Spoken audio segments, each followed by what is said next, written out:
Do you understand me when I say things like, hey, you need to do that over? Do over. Do over. Do over. Or, are you trying to do me out of money? Did you understand that? If not, I will help you. these phrases are really common in English, and if you want to understand native speakers, I do. I really do. you need to learn phrasal verbs with do, like we're going to do today. Hi everybody, I'm Mary from Speak English with Mary. Let's get started. To do away with. To do away with something means to eliminate it, to get rid of it. You don't want that thing in your life, throw it out the window. You don't want it, do away with it. Here are some examples. The company decided to do away with the old system and to implement a new one. I'm going to do away with all of these old clothes that I don't wear anymore. Out the window. We need to do away with this old tradition and create something new. To do over. To do something over means to repeat an action, to redo the action. Usually, if you make a mistake and you say, oh, can I do that over, please? And you have the opportunity to repeat and fix your mistake. Second reason why you might use do over is if you do something a little bad to another person when they should have benefited in some way, but you took their benefit. So, an example of this could be that your colleague did some really good work. You said that you did the work and you took the credit. So, you did your colleague over and you got a promotion. That's a really nasty thing to do your colleague over. Here are some examples. I didn't like how my hair turned out, so I asked the stylist to do it over.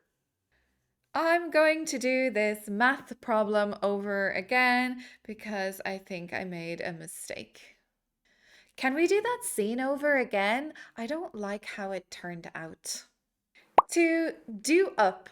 So if you have a shirt, you can do up the buttons, close all the buttons. If you have a zip on your jacket, you can zip up your jacket. Here are some examples. I need to do up my shoelaces before the hike or I'll fall over. Can you do up the buttons on the back of my dress, please? I need to do up my tie before the interview. To do in. So to do in means to make very tired, to exhaust.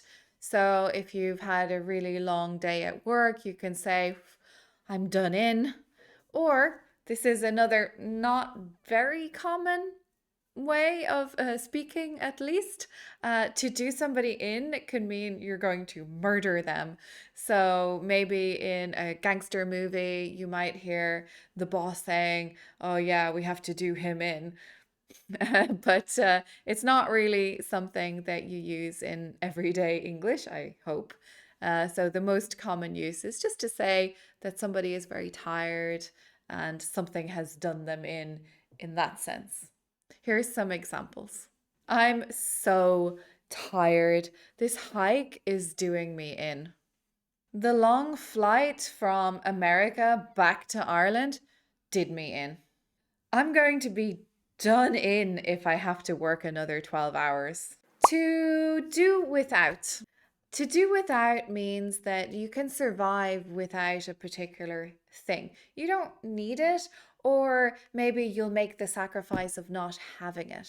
So, for example, parents often do without glamorous clothes so their children look good.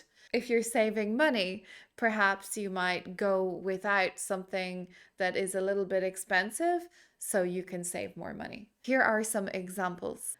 I'm trying to save money, so I'm going without my daily latte from the coffee shop. I make all my coffee at home now.